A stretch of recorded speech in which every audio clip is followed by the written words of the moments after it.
আসসালামু আলাইকুম। আমাদের দৈনন্দিন জীবনে আমরা অনেকেই স্মার্টফোনে বাংলা লিখতে গিয়ে বেশ ঝামেলায় পড়ি। কেউ করছেন দ্রুত টাইপিং, কেউ করছেন সহজ ইন্টারফেস। আজকের ভিডিওতে আমি আপনাদের দেখাবো 2026 সালে সেরা 4টি বাংলা কিবোর্ড অ্যাপ যা আপনার টাইপিং অভিজ্ঞতা বদলে দেবে।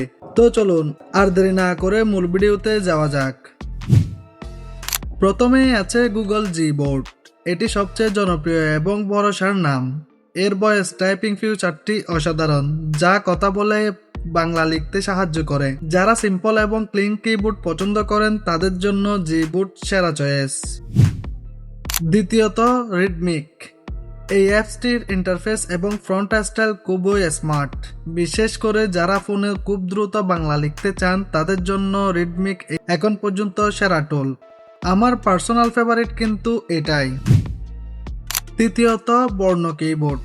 যারা প্রথাগত কিবোর্ড লেআউটের চেয়ে কিছুটা ভিন্ন এবং ইউজার ফ্রেন্ডলি কিছু খুঁজছেন তারা বর্ণ ট্রাই করতে পারেন। এর সেটিং বেশ কাস্টমাইজেবল। শেষে আছে দেশ কিবোর্ড। নাম শুনেই বুঝতেই পারছেন সম্পূর্ণ দেশি ফ্লেভারে তৈরি। এর কিবোর্ড থিমগুলো বেশ সুন্দর এবং গ্রামীণ বা দেশি কনটেক্সট টাইপ করার জন্য এটি বেশ কার্যকরী। তো এই ছিল আজকের সেরা 4টি বাংলা কিবোর্ড অ্যাপের রিভিউ। আপনার ফোনে আপনি কোনটি ব্যবহার করছেন বা আপনার কাছে কোনটি সবচেয়ে সহজ মনে হয় তা কমেন্ট বক্সে অবশ্যই জানাবেন। ভিডিওটি ভালো লাগলে লাইক দিন এবং এমন আরও টেক টিপস পেতে আমাদের চ্যানেলটিকে সাবস্ক্রাইব করে সাথে থাকুন। দেখা হবে নতুন কোনো ভিডিওতে। সবাই ভালো থাকবেন। আল্লাহ হাফেজ।